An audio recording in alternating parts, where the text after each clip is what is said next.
Nanti akan kita bahas, insya Allah selama 30 menit ke depan.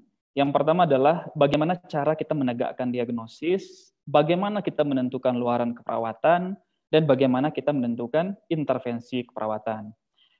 Selanjutnya yang akan kita bahas juga itu adalah bagaimana kita menulis diagnosis, bagaimana kita menulis luaran, kemudian bagaimana kita menulis intervensi keperawatan. Kemudian nanti baru ada aplikasi penegakan diagnosis, bagaimana kita menentukan luaran, dan bagaimana kita menentukan intervensi keperawatan dengan menggunakan 3S. Mudah-mudahan akan jauh lebih jelas nanti.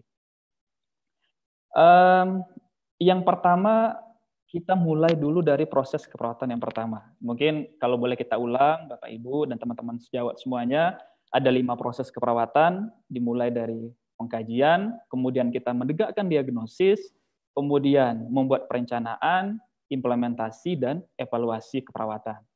Nah, untuk proses penegakan diagnosis keperawatan dan menentukan luaran serta intervensi nanti, itu merupakan proses dari penarikan kesimpulan berdasarkan clinical judgment atau penilaian klinis perawat. Nanti penetapan luaran intervensi berdasarkan pada diagnosis keperawatan, kita penulisan labelnya akan merujuk kepada Triple S, yaitu SDKI, SLKI, dan SIKI. Oke. Kita bahas satu persatu mungkin Bapak Ibu dan teman sejawat semuanya. Proses keperawatan kita yang pertama itu adalah pengkajian. Nah, di dalam proses teknis pengkajian ada beberapa pendekatan sebenarnya yang bisa kita lakukan. Mungkin teman-teman di lapangan pun sering melakukan hal yang seperti ini. Nah, proses itu ada proses secara induktif, kemudian ada proses secara deduktif. Nah, bagaimana proses itu? Mungkin kalau teman-teman di lapangan kadang pernah pasien baru masuk, kita melakukan asesmen awal keperawatan. Ada beberapa metode yang mungkin bisa kita lakukan. Misalnya ada teman-teman yang biasa bawa status ke pasien, kemudian tanya-tanya pasien, kemudian langsung isi status. Juga ada yang seperti itu. Ada teman-teman yang mungkin tanpa bawa status, kemudian datang ke pasien, kita ngobrol biasa dengan pasien, sambil kita mendapatkan data. Ada juga yang prosesnya seperti itu. Dan metode-metode yang bisa kita gunakan itu banyak, seperti yang dibahas sebelumnya, ada IPPA dan sebagainya, itu bisa kita terapkan. Karena di dalam Triple S tidak ada standarisasi pengkajian keperawatan. Jadi dipersilakan kepada teman-teman sejawat semua menggunakan metode yang sesuai dengan institusi rumah sakit masing-masing. Kemudian tadi kita sudah melakukan proses, misalnya kita dapatkan data. Saya yakin teman-teman atau Bapak Ibu semua yang pernah melakukan pengkajian akan dapat data yang sangat banyak dari pasien. Apa langkah berikutnya yang kita lakukan? Nah, langkah berikutnya yang kita lakukan adalah melakukan analisis data. Kadangkala kalau kita bertanya, bagaimana proses melakukan analisis data? Nah, langkah-langkah yang bisa kita lakukan adalah kita akan membandingkan data yang kita dapatkan tadi dengan nilai normal. Ya, bagaimana normalnya secara teori, bagaimana data kita. Apakah data kita searah dengan nilai normal atau malah dia bertentangan dengan nilai normal. Kalau dia sesuai dengan nilai normal, berarti kita sebut datanya adalah adaptif. Kalau misalnya tidak sesuai dengan nilai normal, itu kita sebut dengan data yang maladaptif. Nah, berikutnya kita kelompokkan data. Mungkin ini yang sangat jarang kita lakukan, baik kita di pendidikan maupun kita di pelayanan. Nah, pengelompokan data, kalau kita menggunakan Triple S, pengelompokan data paling bagus kita lakukan berdasarkan dengan kategori dan subkategori yang dipakai berdasarkan 3S. Sebagai contoh, misalnya tekanan darah, itu masuknya di mana? Kemudian, sebagai contoh lagi, nutrisi, itu masuknya di mana?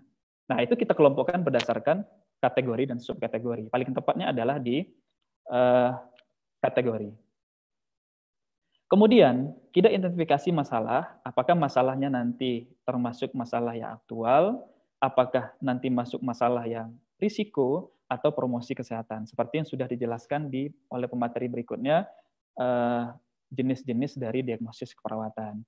Nanti kita rumuskan diagnosisnya, apakah dia tripart, itu khusus untuk diagnosis aktual, apakah dia masuk kepada two-part untuk diagnosis risiko dan promosi kesehatan. Nanti kita tentukan luaran, kemudian kita tentukan intervensi keperawatannya. Nah, sekarang saya mungkin tidak akan membahas teori ataupun konsep standar diagnosis kembali, tapi kita langsung kepada aplikasi, mungkin ini secara umum, di dalam kita menulis diagnosis keperawatan. Mungkin kita lihat yang pertama. Nah, Bapak Ibu, teman sejawat semua, saya yakin terutama kita yang di pelayanan, membuat diagnosis keperawatan itu masih versinya bermacam-macam. Sebagai contoh, yang ini saja. Yang pertama kita lihat. Ada beberapa bentuk penulisan diagnosis yang ini sebenarnya kita melakukan survei kecil-kecilan sebenarnya di beberapa rumah sakit. Ini adalah variasi yang kita temukan penulisan diagnosis keperawatan. Sebagai contoh, yang pertama ada gangguan perfusi jaringan perifer, yang kedua perubahan perfusi jaringan perifer, yang ketiga penurunan perfusi jaringan perifer, yang keempat perfusi perifer tidak efektif. Kalau mungkin kita berikan pertanyaan, yang mana dari keempat ini yang paling benar? Pasti jawabannya adalah yang saya buat adalah yang paling benar. Karena saya sudah turun-menurun menggunakan redaksi ini. Kadang-kala ada masukan baru, sebenarnya ini nggak tepat. Inilah yang paling tepat berdasarkan referensi terbaru. Kadang ada yang tidak menerima dengan hal tersebut. Nah, sebagai contoh yang paling krusial Bapak Ibu, itu bisa timbul gap antara dunia pelayanan dengan dunia pendidikan. Sebagai contoh, misalnya di pelayanan ini mohon maaf, biasa kita menggunakan itu adalah misalnya perubahan perfusi jaringan perifer. Kemudian tiba-tiba nanti di pendidikan, kira-kira dari laporan mahasiswa, itu timbul ini kami menggunakan referensi terbaru, yang benarnya adalah gangguan perfusi jaringan perifer. Nah, itu kadang timbul perdebatan di sana. Nah, siapa yang dirugikan dalam hal ini? Itu adalah mahasiswa. Mahasiswa akan bingung, kira-kira dia akan ikut pembimbing klinik atau ikut pada pembimbing akademik.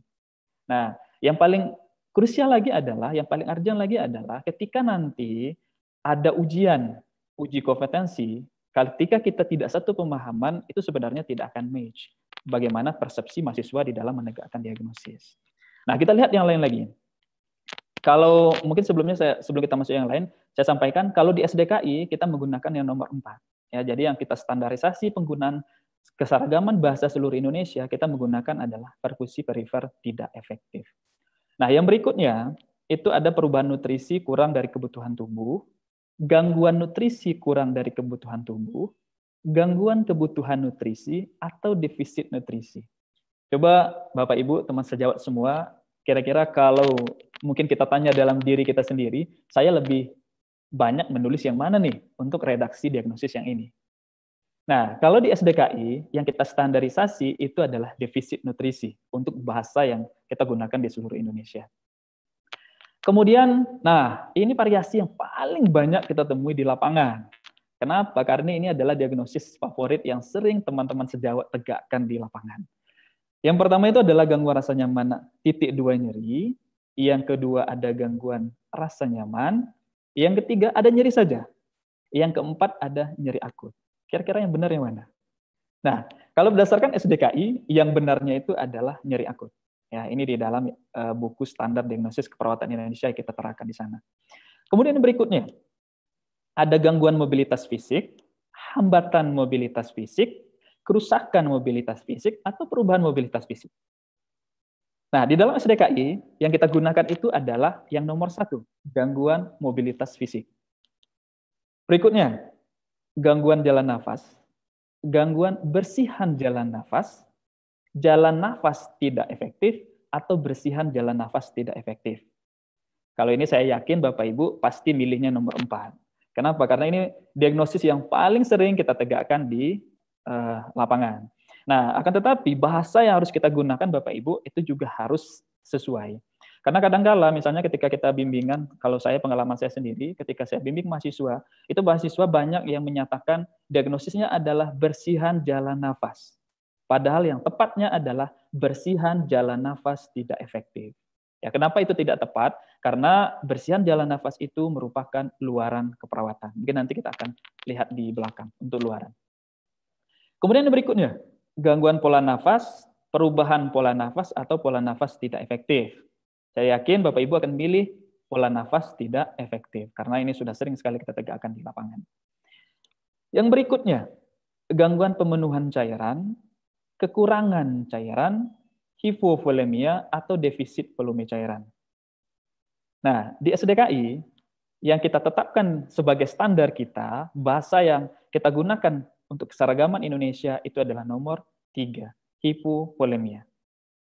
Kemudian yang berikutnya, risiko cedera, risiko tinggi cedera, risiko injury, atau risiko terjadinya cedera. Yang paling tepat itu adalah risiko cedera, yaitu yang nomor 1. Nah, Bapak Ibu, ini merupakan diagnosis keperawatan yang salah. Ya, Bapak Ibu teman sejawat semua, ini merupakan diagnosis penulisan diagnosis yang salah. Semua salah di sini. Ya. Coba kita lihat, kita coba identifikasi kalau memang pernah kita lakukan di lapangan, mulai saat ini mohon kita rubah. Ya, kita lihat ini salahnya ada di mana. Yang pertama, defisit perawatan diri berhubungan dengan stroke. Apa salahnya? Yang salahnya adalah stroke. Kenapa salah? Diagnosis keperawatan atau masalah keperawatan tidak boleh etiologinya adalah diagnosis medis. Ya, itu kesalahannya. Yang kedua, risiko cedera dibuktikan dengan kebutaan. Yang salahnya mana? Yang salahnya adalah kebutaan, bukan dibuktikan dengan ya. Nah, salahnya apa? Kebutaan ini merupakan etiologi yang tidak bisa kita rubah. Kalau misalnya pasiennya buta, perawatnya mau ngapain? Tidak mungkin misalnya ya mohon maaf perawat akan donor kornea untuk menyelesaikan etiologi, ya. Yang berikutnya, konstipasi berhubungan dengan masukan makanan. Nah, apa yang salah? Yang salah itu adalah masukan makanan. Kenapa dia salah? Karena masukan makanan di sini itu tidak spesifik. Jadi nanti Bapak Ibu, teman sejawat semua, kalau mendiagnosis pasien, upayakan etiologi yang kita gunakan di sini adalah etiologi yang spesifik. Misalnya kalau seperti ini masukan makanannya apa? Nah, itu harus kita jelaskan. Kemudian yang berikutnya adalah cemas dan takut berhubungan dengan pisah dari orang tua. Salahnya di mana? Di sini. Cemas dan takut. Jadi masalah keperawatan tidak boleh ada dua dalam satu redaksi diagnosis. Kalau etiologi boleh lebih dari satu. Tapi masalah tidak boleh lebih dari satu. Yang berikutnya, nyeri akut berhubungan dengan gangguan integritas kulit. Ini salahnya di mana? Di etiologi. Masalah keperawatan tidak boleh menjadi etiologi. Ya. Yang berikutnya, gangguan integritas kulit berhubungan dengan posisi tidak diubah setiap 2 jam. Kalau ditanya ini, kalau ini pengalaman saya seminar, itu paling banyak yang jawab itu adalah posisi tidak diubah setiap 2 jam ini merupakan intervensi keperawatan. Sehingga kalau masalah berhubungan dengan intervensi itu tidak tepat. Nah, sering saya sampaikan, posisi tidak diubah setiap 2 jam ini apakah intervensi keperawatan? Atau ini adalah kesalahan perawat? Nah, jawabannya adalah kesalahan perawat. Ketika perawat tidak membolak-balik posisi pasien, terjadi dekubitus, kita diagnosis dengan gangguan integritas kulit, kemudian kita salahkan lagi perawat di dalam etiologinya, maka itu tidak tepat secara hukum. Ya, mohon hal-hal yang salah seperti ini tidak kita ulang kembali di pelayanan kita nanti, di saat kita memberikan asuhan kepada pasien. Nah, ini adalah jawaban dari yang tadi. Mungkin kalau sudah dapat slide-nya, silahkan dibaca saja. Ini ada di sini jawabannya. Oke, kita masuk yang selanjutnya setelah diagnosis itu adalah perencanaan. Di dalam perencanaan itu ada luaran dan juga ada intervensi keperawatan. Nah, sekarang kita mulai yang pertama itu adalah luaran. Luaran keperawatan, kalau kita ambil dari label atau judul, dia merupakan kata benda atau nomina yang terdiri dari beberapa kata, sekitar 1 sampai dengan 4 kata. Nah, Bapak Ibu, ini mungkin saya berikan sedikit tips kepada Bapak Ibu. Luaran keperawatan ini sangat gampang sebenarnya kita menghafalnya. Kenapa seperti itu?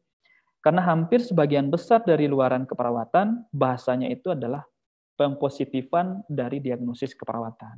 Contoh, diagnosis keperawatannya adalah bersihan jalan nafas tidak efektif.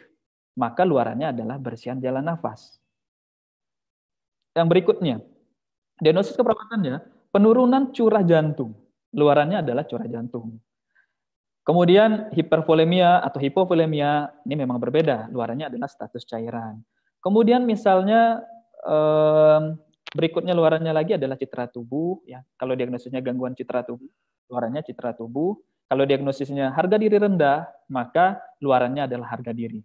Jadi Bapak Ibu, di dalam kita melihat luaran nanti itu akan lebih mudah sebenarnya Bapak Ibu mengenal bahasa-bahasa ataupun istilah-istilah di dalam luaran keperawatan. Nah, sekarang kita akan coba mengidentifikasi sebenarnya ini benar atau salah. Ini ada hubungannya dengan materi yang hari kemarin. Mungkin Bu Maulina sudah menyampaikan ada 3 ekspektasi ya di dalam luaran, yaitu ada yang meningkat, kemudian ada yang kita harapkan ekspektasinya menurun, ada yang kita harapkan membaik. Nah, dalam artian kalau dia meningkat, itu kita ingin meningkatkan. Nah, sebagai contoh gini, pasien nyeri. Kira-kira pasien nyeri itu kita mau meningkatkan nyerinya atau menurunkan? Tentu kita ingin menurunkan nyeri pasien. Sehingga kalau kita ingin menurunkan nyeri pasien, maka ekspektasinya adalah menurun. Nah, berikutnya, seperti halnya bersihan jalan nafas. Mungkin ini saya bahas saja satu. Bersihan jalan nafas. Kita harapannya bersihan jalan nafas seorang, kita ingin tingkatkan kebersihannya atau ingin kita turunkan? Tentu ingin kita turunkan. Kita tingkatkan. Ya. Sehingga yang paling benar di sini, bersihan jalan nafas meningkat. Ini benar. Kemudian yang berikutnya, eliminasi fekal meningkat. Nah, ini adalah salah. Kenapa salah? Kalau eliminasi fekal meningkat, maka pasien tersebut bisa diare. Kalau dia menurun, salah juga. Kenapa? Karena kalau dia menurun bisa konstipasi. Sehingga ekspektasi yang kita harapkan eliminasi fekal membaik. Ya. Begitupun dengan fungsi seksual. Ya, ini yang sering mungkin hal yang tabu sebenarnya, tapi di dalam dunia keperawatan ini harus kita selesaikan masalah pasien ya, walaupun ini merupakan fungsi seksual. Nah, kalau fungsi seksual kita harapkan meningkat ya bahaya juga. Sebenarnya di ruang rawat kita mengharapkan fungsi seksual meningkat atau malah menurun, itu juga tidak kita inginkan. Sehingga yang paling tepat adalah fungsi seksual membaik. Kalau harga diri yang tepatnya adalah meningkat, mobilitas fisik meningkat, benar. Motilitas gastrointestinal, apakah kita inginkan meningkat atau menurun? Keduanya salah. Yang benar adalah motilitas gastrointestinalnya membaik. Ya, kenapa? Kalau dia meningkat, dia akan diare juga. Kalau dia menurun, akan konstipasi. Sehingga yang paling tepat adalah motilitas gastrointestinalnya membaik. Kemudian kita masuk pada intervensi.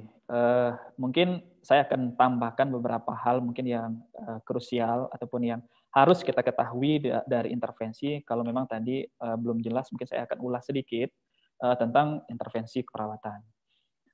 Pada intervensi keperawatan, kita akan mengenal 2 istilah dulu Bapak Ibu dan teman sejawat semua. Tadi sudah disampaikan juga oleh Mbak Erlin, ada istilahnya intervensi keperawatan, ada istilahnya adalah tindakan keperawatan.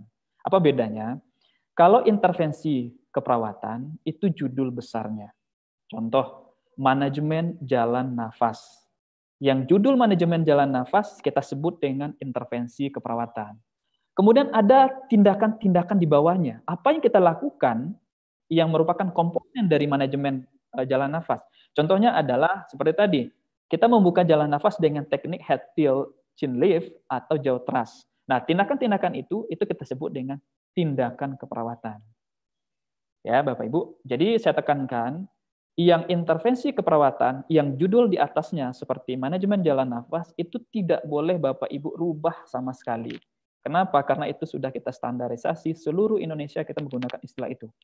Tapi kalau tindakan keperawatan, itu boleh Bapak Ibu rubah. Nanti kita bahas di belakang, apa saja bentuk perubahan yang boleh kita lakukan. Nah, sekarang kita bahas dulu mengenai label intervensi. Ya Bapak Ibu, label intervensi yang judul di atas. Label intervensi itu merupakan kata benda, atau kita sebut juga dengan nomina. Bukan kata kerja. Sebagai contoh, pemantauan, bukan memantau. Jadi judul di atasnya harus kata benda. Terdiri dari 3 kata atau kurang, namun tidak lebih dari 6 kata. Nah, label intervensi ini Bapak Ibu dan teman sejawat semua memiliki deskriptor. Dan deskriptor itu di dalam Psiki ada 18 buah. Kita lihat. Ada seperti dukungan, edukasi, kolaborasi, konseling, konsultasi, latihan, manajemen, dan sebagainya. Apa yang dimaksud dengan deskriptor ini? Misalnya Bapak Ibu sering menemukan intervensi yang label di awalnya sama. Sebagai contoh, ada manajemen jalan nafas, ada manajemen nutrisi, ada manajemen cairan, dan sebagainya. Artinya manajemen itu sama. Nanti akan yang berbeda adalah yang mengikutinya. Nah, di dalam Psiki, semua yang deskriptornya sama, di definisi pun sudah kita standarisasi menggunakan pengertian yang sama.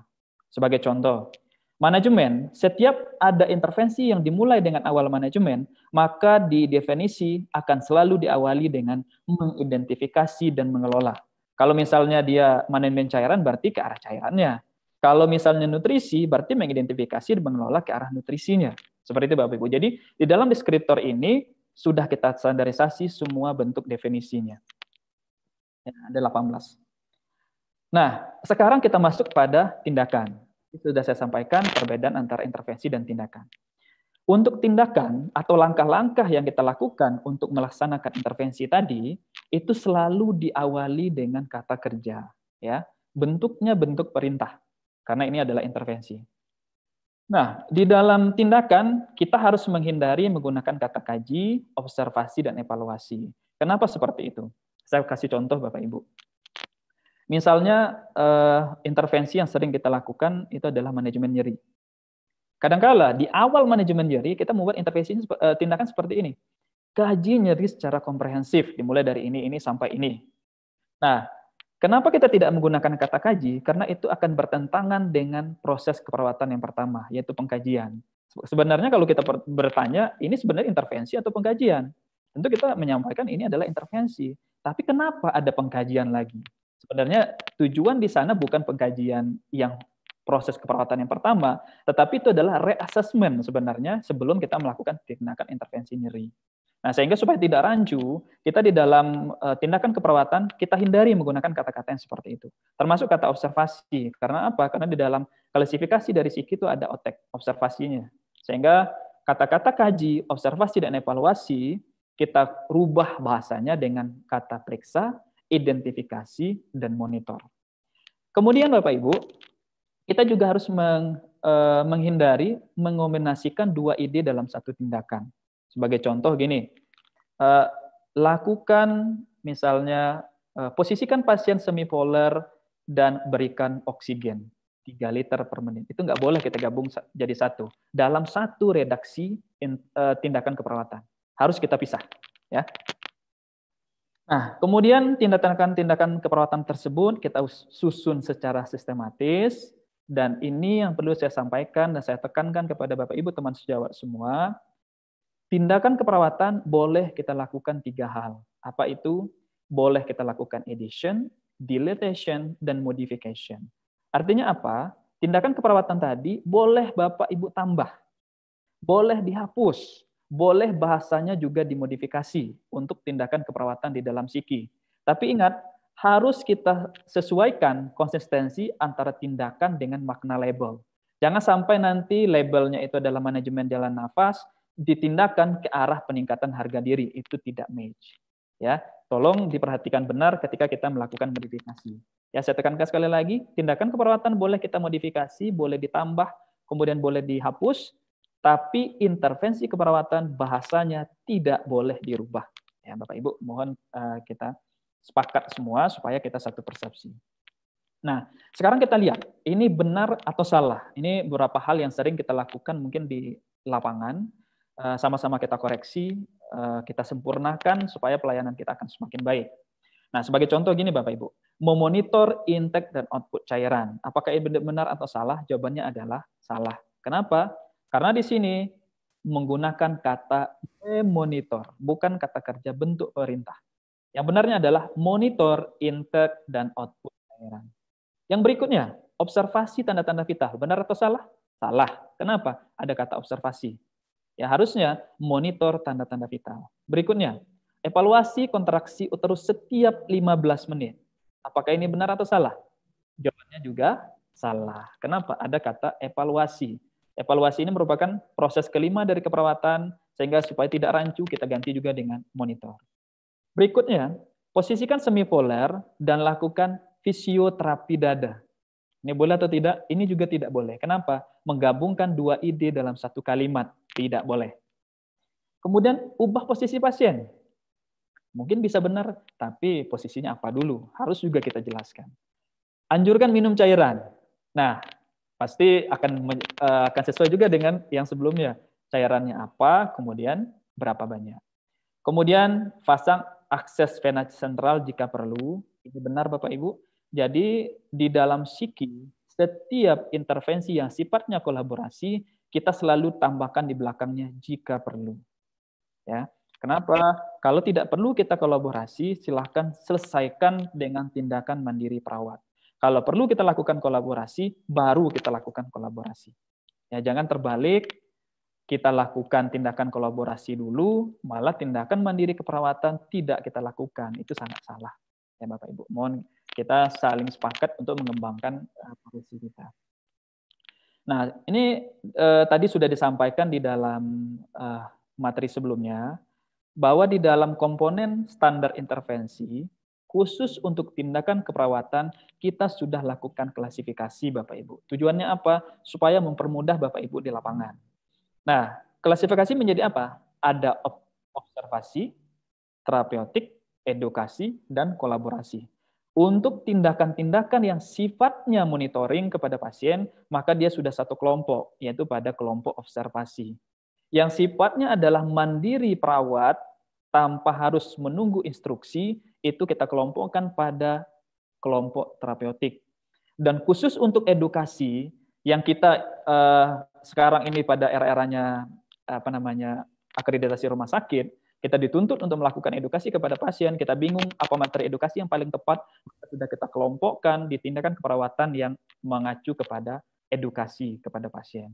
Nah, yang terakhir itu ada kelompok kolaborasi. Ya, jadi memang sudah kita bagi supaya mempermudah Bapak Ibu. Nah, sekarang coba kita lihat, ini masuk pada kelompok yang mana? Yang pertama, periksa tanda gejala hipervolemia. Ini sudah jelas, karena ada periksa, berarti dia masuk di observasi. Monitor berat badan setiap hari pada waktu yang sama. Ini masuknya di mana? Masuknya juga di observasi.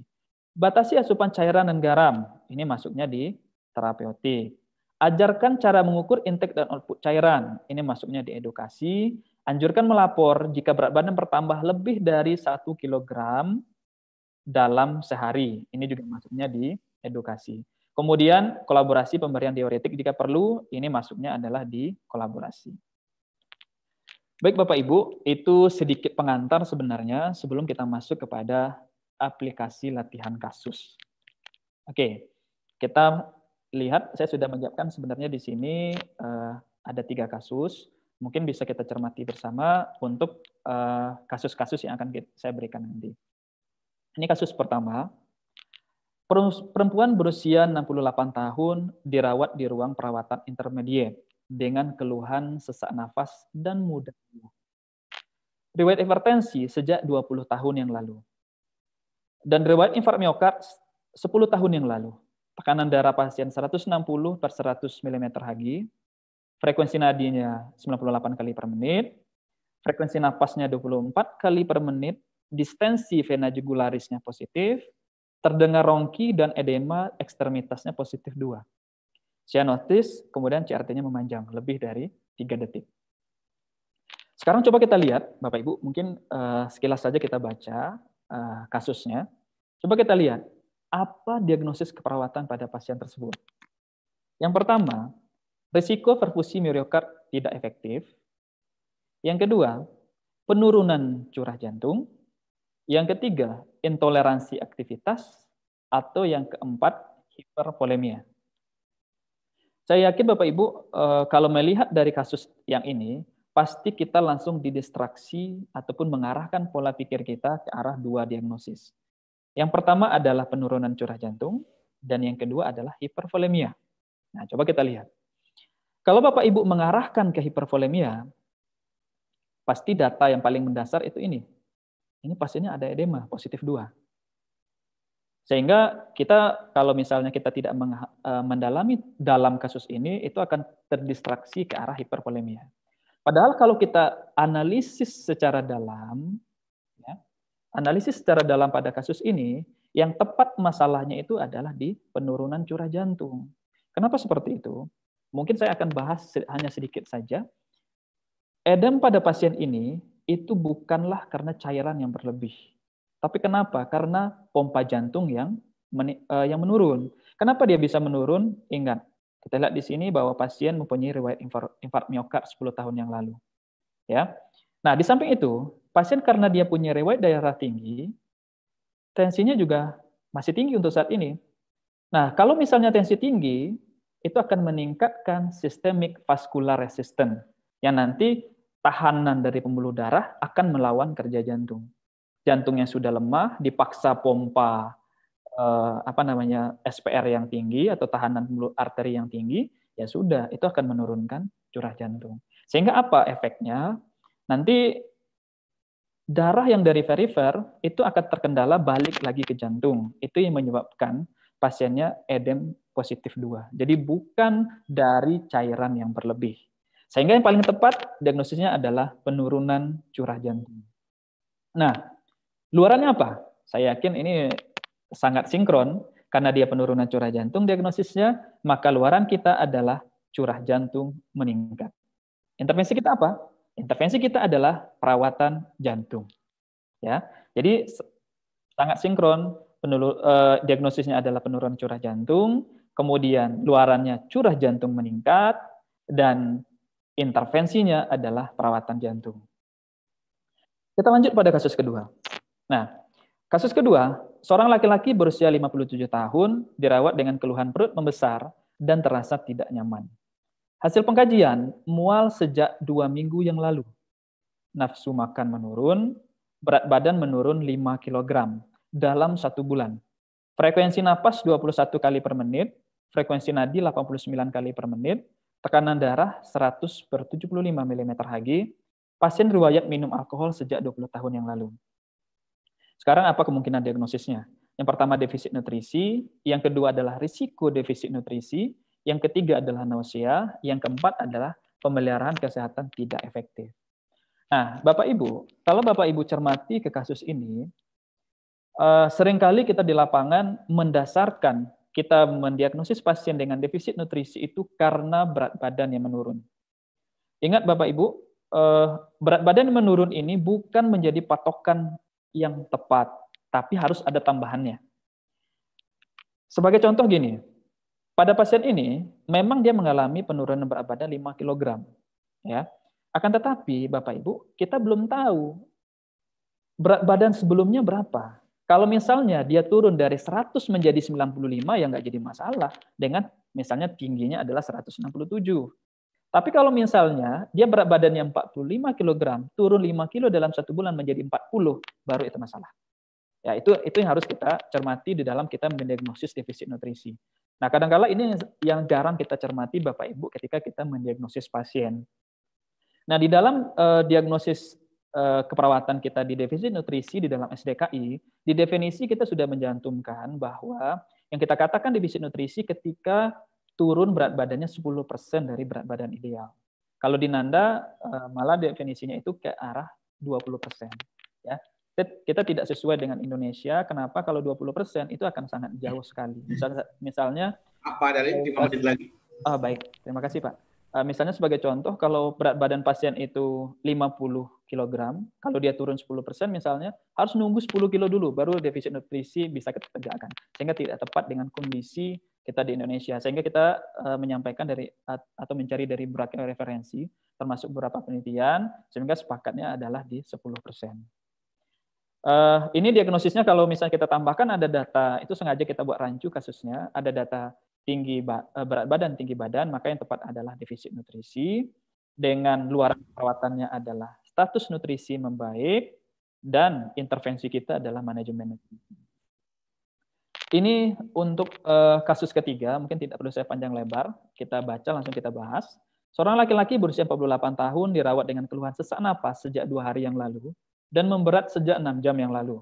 Hasil pengkajian didapatkan adanya produksi sputum, batuk tidak efektif, frekuensi napas 30 kali per menit, frekuensi nadi 100 kali per menit, dan tekanan darahnya adalah 130/90 mm/Hg. Nah, apa diagnosis keperawatan pada pasien tersebut? Yang pertama, pola nafas tidak efektif, gangguan pertukaran gas, perfusi perifer tidak efektif, atau bersihan jalan nafas tidak efektif. Saya yakin Bapak Ibu dan teman-teman sejawat semua akan menjawab, jawabannya adalah bersihan jalan nafas tidak efektif. Ya. Ingat, kalau pasiennya batuk, pasien masih mampu mengeluarkan sputumnya dengan baik, maka itu bukan masalah. Tapi kalau pasien batuk, kemudian tidak mampu batuk dengan efektif mengeluarkan sputumnya dengan baik, maka itu masalah. Ya, sehingga masalahnya adalah bersihan jalan nafas tidak efektif. Nah, luarannya apa? Luarannya adalah bersihan jalan nafas meningkat dan intervensinya adalah manajemen jalan nafas. Ya. Baik, Bapak Ibu, mungkin sampai di sini materi dari saya karena waktu juga sudah membatasi kita.